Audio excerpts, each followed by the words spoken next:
Is that correct? Yeah, not yet, I don't believe. We're not on yet. Okay. Hey, Scott, have you gotten any Oh, wait, we're on. pushback from vacation We're on. rental owners regarding the decision that we had made at the last council meeting? None whatsoever. None whatsoever. Okay, we're going to start the meeting. Okay. I'd like to call to order the Avalon City Council meeting of Tuesday, January 5th. If we would please stand for the Pledge of Allegiance.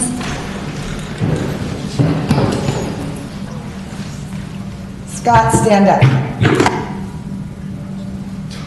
And begin. I pledge allegiance To the flag of the United States of America and to the republic for which it stands, one nation, one nation, God, under God, indivisible, justice for all. liberty and justice for all. And if we may please have a moment of silence for Danae Denning, the daughter of Dr. Richard and Annie Denning, our veterinarian. It's Dr. Denny, excuse me, not Denny.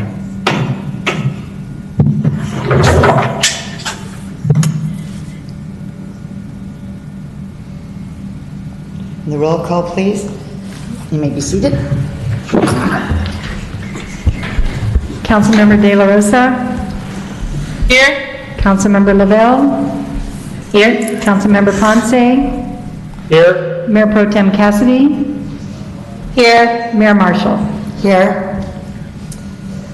So before we go to announcements and written communications, there's a couple of things I would like to do. We have a proclamation today of the City Council recognizing Margaret Warner on her 100th birthday. Is it better if I do from here or do from the podium? Podium? Right where I am. Okay, thank you, Jordan. Whereas longevity of life is a blessing for not only an individual, but also a community which benefits from their knowledge, creativity, and experiences. And whereas the City of Avalon recognizes with respect and admiration the contributions of Margaret Warner to our community. And whereas Mrs. Warner was born in Germany on January 9th, 1921, and immigrated to Brooklyn, New York at the age of 6. She developed a love for art and drawing in the fourth grade. As a high school student, her art teacher and mentor, Sister Grace, continued to support her love of the art and encourage her development as an artist. And whereas after high school graduation and a brief stint in corporate accounting in Midwestern America, Mrs. Warner resigned her position to return to take care of her mother in New York. After her mother's passing, she returned to her artwork and began painting miniatures in oil of vintage photographs. She also began studying art at the Pratt Art Institute in New York City, where she worked in color painting and black and white and sepia photography. And whereas Mrs. Warner met Harold Warner, her future husband and native Catalina Islander, at a tea dance at the Soldiers and Sailors Club in New York City around 1944. Mr. Warner was stationed in New York training to be a deep sea diver for the U.S. Navy. The couple had a 3-month courtship and exchanged letters for more than 2 years while Mr. Warner was stationed in New York and later transferred to the South Pacific during World War II. And whereas Mrs. Warner moved across the continent to make a life in Avalon on Santa Catalina Island and married Mr. Warner in 1946 at the Old St. Catherine's Catholic Church, which was located on Vieux Avenue. Whereas Mrs. Warner's creativity and artistry grew to include sewing, knit, and crochet, and was further nurtured by painting classes taught by Bud Upton. And whereas Mrs. Warner was a charter member of the Catalina Art Association, founded in 1961. Mrs. Warner participated in many Catalina festivals of art and won various awards, including the Best of Catalina Scene. And whereas Mrs. Warner's growth as an artist continued throughout her life, she is a multimedia artist who has painted in oils, acrylics, watercolor, created ceramics, jewelry, and whereas her legacy includes 4 children, 7 grandchildren, and 4 great-grandchildren, with the 5th due in March 2021. And whereas Mrs. Warner said believing in God and family staying physically active, and never stop learning and setting goals are the secrets to her longevity. Now therefore, the City Council and the citizens of the City of Avalon are honored to celebrate Margaret on one of the world's newest centenarians and wish her all the joy a day can hold on her 100th birthday celebration, dated this 5th day of January. Congratulations, Margaret, and I would like to also say there will be a golf cart parade on her birthday on the 9th between 2 and 3 p.m. You can drive by her house, honk your horn. She resides at 364 Whitley. Happy birthday. And at this time, I would like Jordan Monroe to please come up. Should we go now to the podium, you think? Yeah. Okay. This is your life. I knew I should have left earlier. On a poster. I guess it's not your whole life. You all know Jordan Monroe, the man behind the mask. Well, Jordan Monroe came to the island, I don't know, he started with the city in 1913. I'm sorry, Margaret, he's a little older than you. He came to the island to work as a scientist on cleaning up our bay and improving our water quality. And it was shortly after that the City of Avalon realized what a jewel he was, and he was hired. He's worked up the ranks.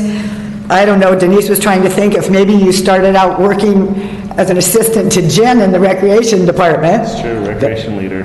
Recreation leader, oh my God, he's come a long way, baby. And so he has worked his way up the ranks, and he's a valuable, very valuable employee to the City of Avalon, and we are very sad to see you go, but very happy. Jen, as you know, worked from the city starting in 2005, and in this summer, because of COVID and whatever, she decided to stay home and take care of their 3 beautiful children.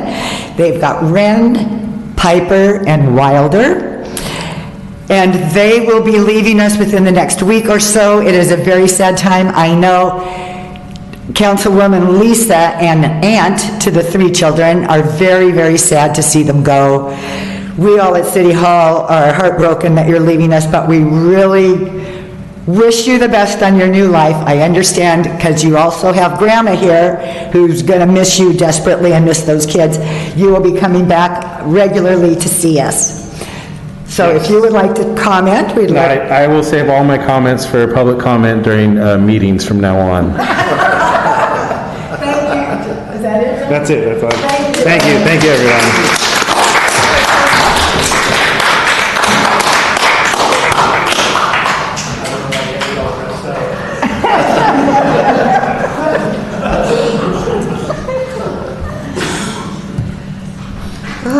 Okay, we now will go to announcements and written communications. I just have a couple of announcements, Annie, and the first thing is, I just want to remind the public how important it is for everybody to make a reservation on the Catalina Express, because they determine the size of the boat on how many reservations they have, and they are very careful about the social distancing, so please make sure you make a reservation. I was asked about the extending of the commuter books, and the Express would like you to just please give them a call, and I have a number I'll say very slowly, as well as you can send an email to them, and that is mail@catalinaexpress.com, or you can call 310-519-7971, and the extension is 1000. I was also asked about the taxi ticket books that we have, and please just call City Hall and we will take care of that. Perfect. Oh, and could you, the dog licenses were due? December 31st. Okay, so please register your dog. I've noticed there's some new puppies in town, so be sure to get them registered. And some of them are so little, I guess they still have to go to the vet and have their shots before they can get their dog license back. Okay, thank you. Okay, written communications? I have none. Okay, department head reports. Good evening, Bob Greenlaw, Director of Public Works. A couple items. Our Mole Phase 1 construction contract is now complete. That is great news. The area is open to the public, including fishing, for all those that missed that over a period of a year. City crews will continue working on the fencing and other final touches, so you'll still see us working around there, but it is open. Additionally, city crews will patch the concrete in the area of floats 1, 2, and 3 until we start the Phase 2 construction. So that should happen within this next couple of weeks. And so the Phase 2 is, we're working on the design right now, and it will replace the buildings, rehabilitate the floats, around floats 2 and 3, install shade structures, and provide really a truly multimodal transportation facility that will have at least a useful life of another 20 years for all the Avalon visitors and residents. So there's more to come with the community involvement in the near future for that Phase 2 design. And the second item, I'd like to again acknowledge Jordan. Thank you for your service to the community, your progressive vision, and your friendship. You've been a passionate and dedicated employee that's made a big difference in this community and for the island. Good luck to you and your family in your new adventures, Jordan. That's nice. Very nice. Thank you. Does anybody have any questions of Mr. Greenlaw? No? Okay.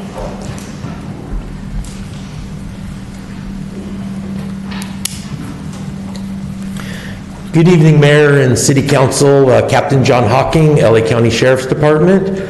And I would like to announce that I will be retiring from the Sheriff's Department at the end of March. March 26th will be my last day after 32 years. Wow. And I would like to introduce the new captain to Avalon Station. There was a selection process through the Sheriff's Department, and then there was a meeting and a panel was formed here on the island, which consisted of a couple council members, or the mayor, the mayor pro tem, a couple people from the community, and ultimately Captain Joe Badali was selected, and I'd like to introduce Joe. Good evening. It's a great honor for me to be the future captain here at Avalon Station. I am very familiar with the island. I have childhood memories of when I was here, and I look forward to partnering with the members of the city, all the city residents, everyone within the community of the island, and carrying on what John Hawking has created by way of a safe environment for everyone, and I really appreciate the honor. Thank you. You're welcome. Welcome aboard, and we'll say goodbye to you later, Captain. We're not going to do it tonight. Yes, ma'am. I still have a couple months. Okay. Does anybody have any questions for Sheriff's Department? Council? No, thank you. Okay, thank you very much. Welcome aboard. Thank you so much.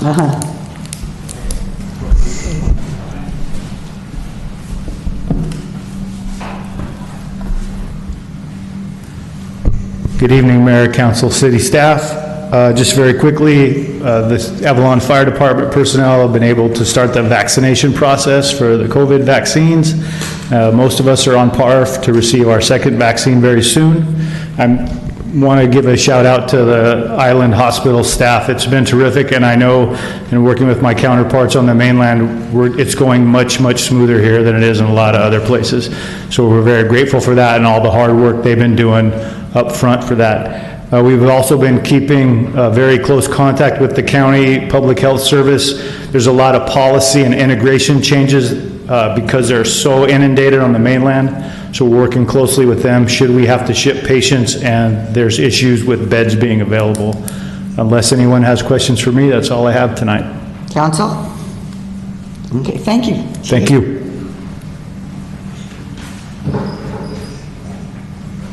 Good evening, all.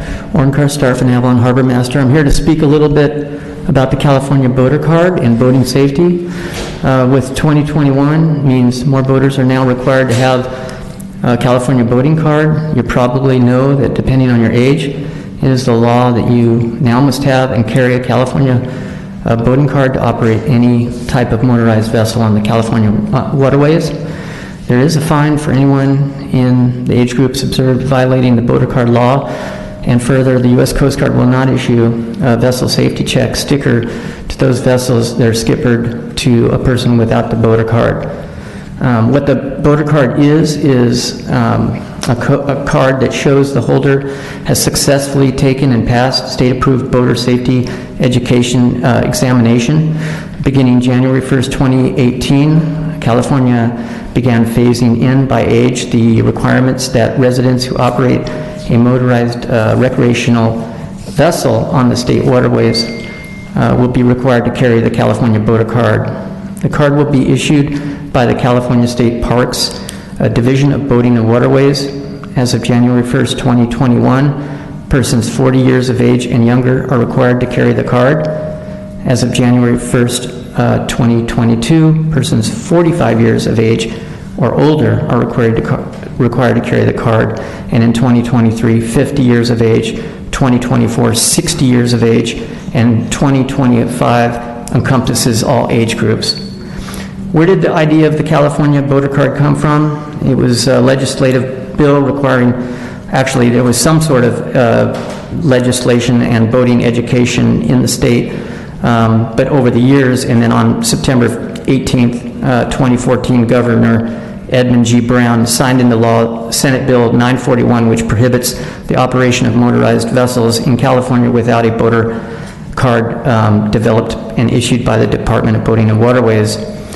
The benefits of taking the card, basically, or having the card, is the safety course that you have to take to get the card. Not only is it mandatory education to receive the education, but the California Boater Card Program promotes boating safety on our waterways. U.S. Coast Guard accident data shows us that states with some form of boating safety education have fewer accidents and fatalities than states without boater education requirements. In 2015, 724 California recreational vessels were involved in reported accidents and 49 boaters died.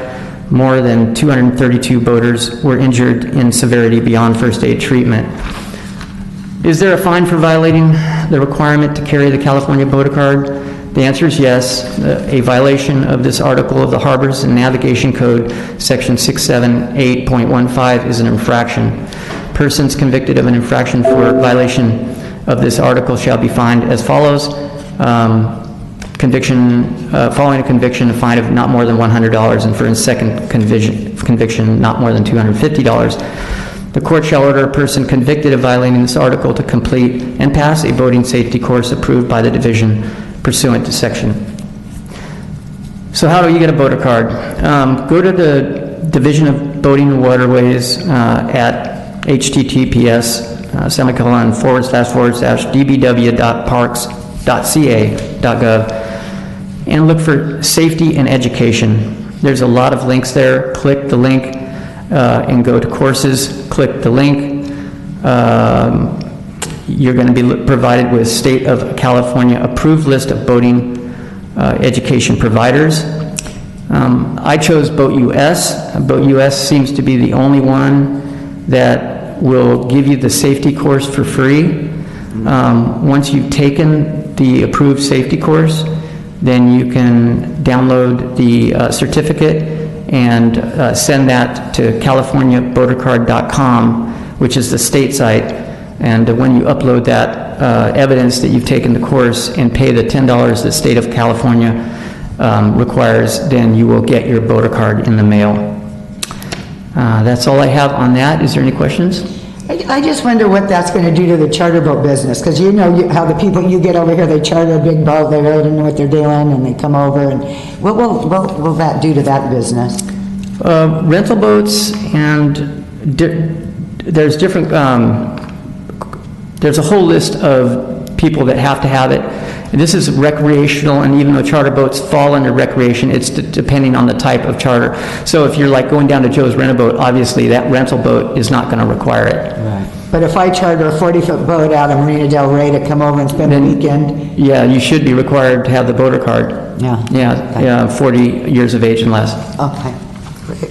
No questions? Okay, thank you. Okay, thank you. Congratulations to Jordan. I just want to thank him for all the support he's given me at the Harbor Department, and I'd also like to thank you, John, for your service too.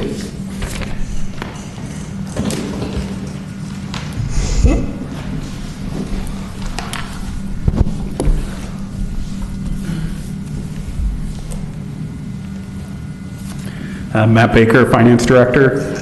It was touched on earlier, but dog licenses are available for purchase. They were due January 1, but please, if you haven't got one, come to City Hall and purchase your license. We will need a copy of your rabies vaccination history if you are new to the licensing process or the license on file has the vaccination already expired. Another reminder, business licenses are due January 15th. If you have not received an invoice in the mail, please contact the Finance Department, as all those have already been mailed out. After January 15th, penalties do apply for late payments. As mentioned last meeting, audited financials I'm hoping to have presented at the next council meeting. I'm still wrapping up a few items, but we are close to having those in a position to present. Mid-year budget, right now I'm planning on providing an update to council at the first meeting in February. We're still ringing in the December numbers this week, and so we should have a better sense of where we sit at mid-year after that. And then lastly, as a reminder to minimize contact with finance staff, payments can be dropped off in the silver mailbox, which is located in front of City Hall. If you do have questions, we are available to answer those also on the phone or via email. And to minimize contact, again, we do have that payment drop box available. Unless there are any questions, I would also like to echo everyone's sentiments on Jordan. There's no way I could learn the AV equipment without his knowledge and expertise, and we'll see how the next few meetings go. I'll see you tomorrow. That's right. Thank you. Questions of finance? No, we're good. Okay. Good evening, Madam Mayor, members of the council. First, I'd like to wish you each a happy health and safety new year. Just two things to discuss for this meeting. City of Avalon's partnering with Avalon Rotary again this year for a series of community cleanup days. We have scheduled them on a monthly basis. They'll be the second Saturday of each month. So our first one will be this Saturday, meeting at 9 o'clock right across the street at Kids Park. We're encouraging families to come out. We'll send families living under the same household out in groups. Everybody is socially distanced. Masks will be required. Gloves will be provided. Trash bags will be provided. So we'd love to have you out for that. And then secondly, our supervised school program we put on hold probably until the first Monday in February, February 1st. We're continuing watching the numbers here in Avalon as well as the county, and we'll make a judgment as we get closer to that. So we're being in contact with those families with the hopes that we're back on board starting the 1st of February. So with that, if there's any questions. Questions? I think we're good. Thank you, Dan. City manager report? Nothing. City attorney? Yeah, several things. One, for those of you that are on the firm's email list, you'll be receiving some emails in the next couple days of the summaries of all the laws that the state legislature passed this year that are relevant to local government. So if you're not on that list, send me an email and I will make certain that we send you that information. And as a preview, there are 3 ordinances that are going to be coming to you in the next couple months. These are mandated by the state. We have one is an annual, biannual upgrade of the fire code. So we've been working with Chief Krug on that. We're required to adopt that every couple of years. That will be coming to you. There's a state requirement that the city has mandatory standards for electric charging stations. And so that's a state requirement. That ordinance will be coming to you. And then there's, the state has revised all of its solid waste regulations. And so we'll be bringing, coming to an ordinance regarding our solid waste. And this really is centered around recycling requirements that we have to have. And so these are some of the things that the state has mandated that cities do, and we'll be bringing those ordinances to you in the next couple months. That's all I have. Okay, thank you. Council member reports. Annie, before that, could I have Michael do a quick little update on travel policy from the county? Yes, sorry, Michael.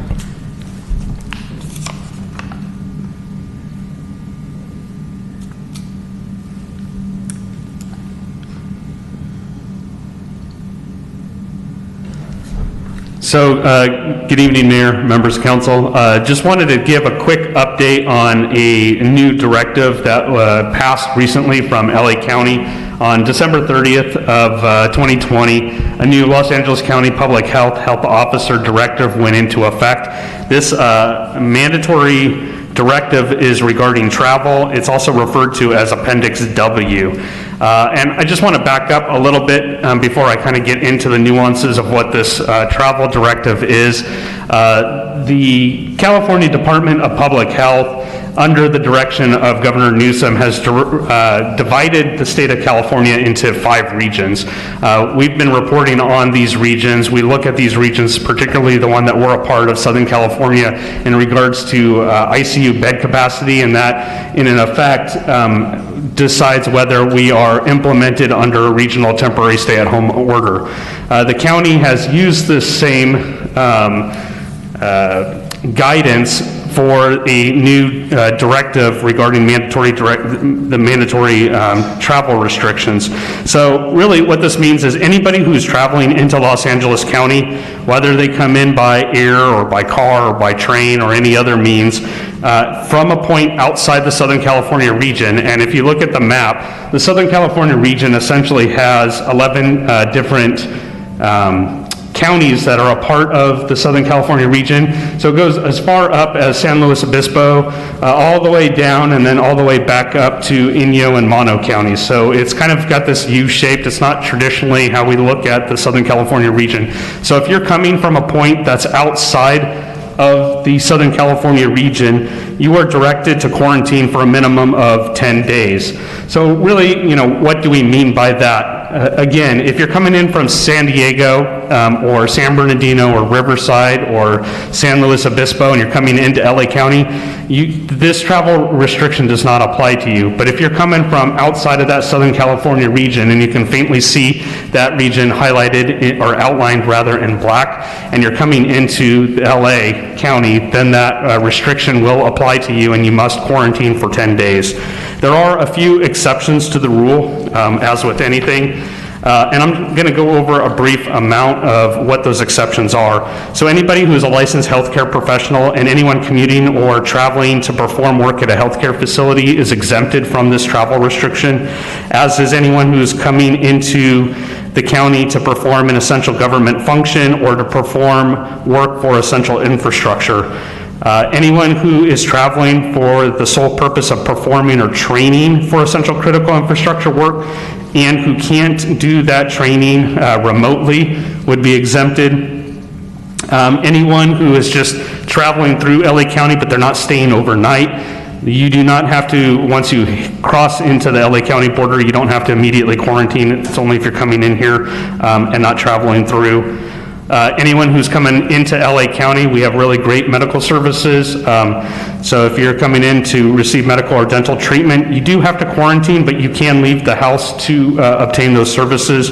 If you're providing care to anyone, you can travel as long as that travel is solely for the purpose of providing care.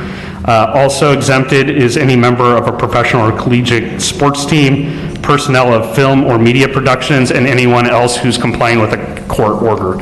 And lastly, I just wanted to highlight, why are we seeing this kind of restrictive measures come into play? And if you look at the box down at the below on the PowerPoint, you can see the stark difference between where our rates, both in the positivity rates and the other, from November 28th through January 5th. We're more than double of those rates, which is getting kind of scary, and our positivity rate is creeping up to almost 1 in 5. So that's kind of the logic behind it.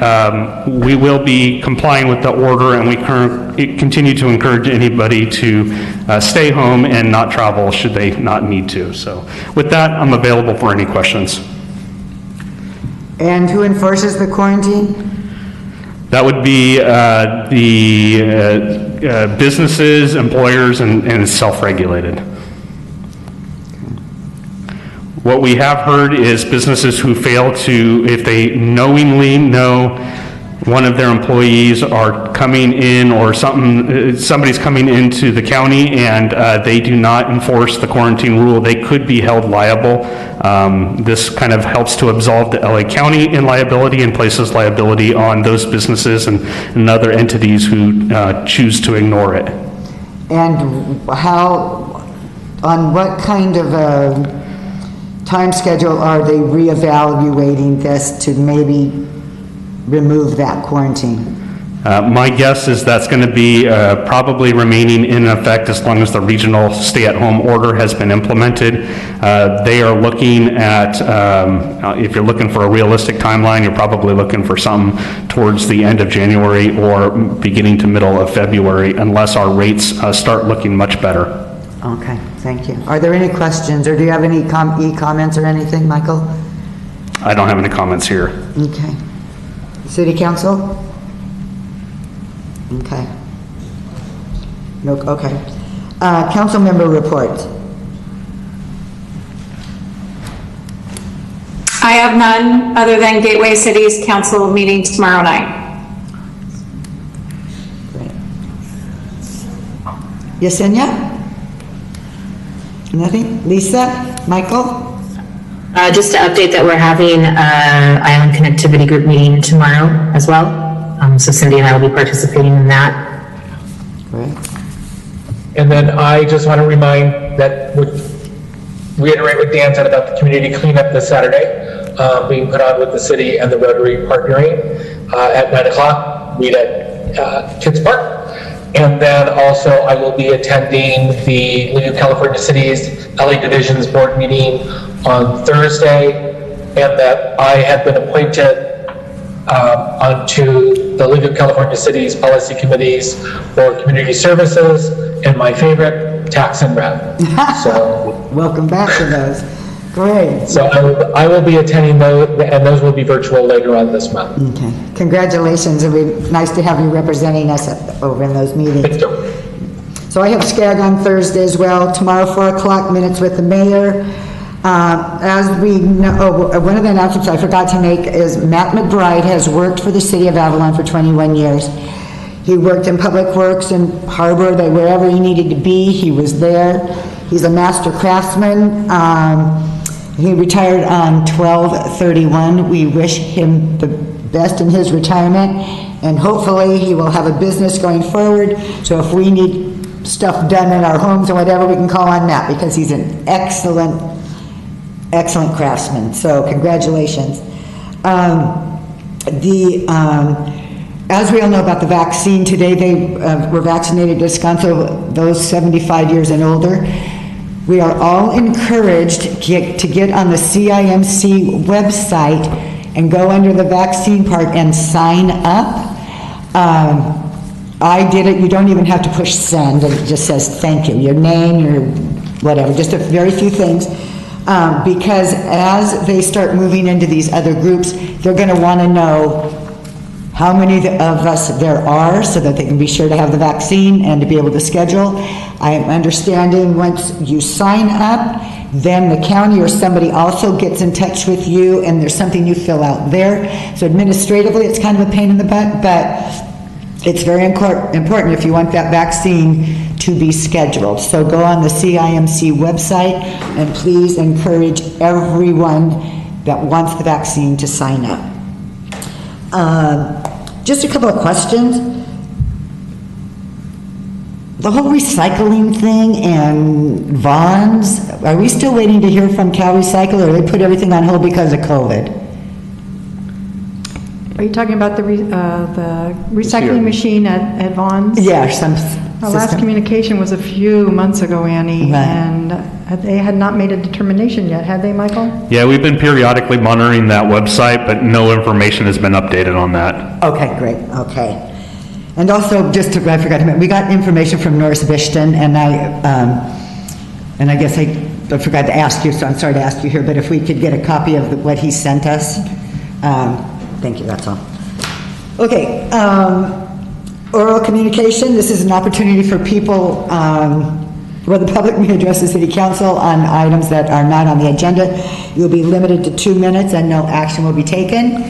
And Captain Hocking is going out there and checking. There's nobody there, but do we have any e-comments? I do, I have one.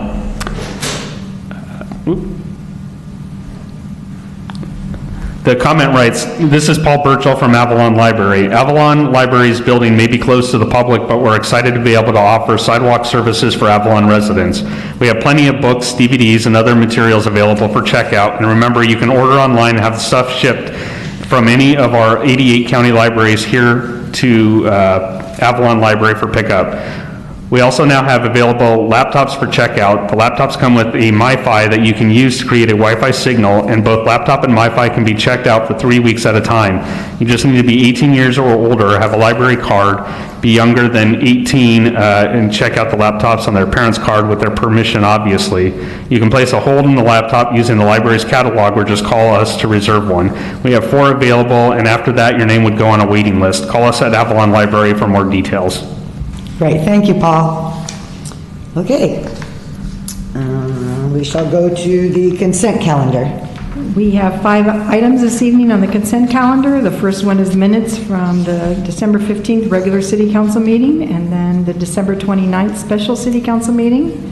We will have a summary of that ordinance in this Friday's paper from the special meeting. We have warrants for a total disbursement of $578,562.63, and that's for the time period of December 5th through December 18th. We are asking you to adopt a resolution approving the updated City of Avalon Title VI plan as it relates to federal funding. The fourth one is to adopt a resolution establishing the City of Avalon's annual growth policy for 2021. And then the last one is to adopt the City of Avalon infectious disease plan and authorize the city manager or her designee to amend the plan as necessary. With all of our changing guidelines, that will be amended, I'm sure, many times. Exactly, okay. Council, would you like to pull anything and ask any questions? Okay, so is there a motion? I'll make a motion to approve consent items 1 through 5. I'll second. Moved in second. Further comments? Call for the vote. Councilmember De La Rosa? Aye. Councilmember Lavelle? Aye. Councilmember Ponce? Aye. Mayor Pro Tem Cassidy? Aye. Mayor Marshall? Aye. If there's no other comments, the meeting is adjourned.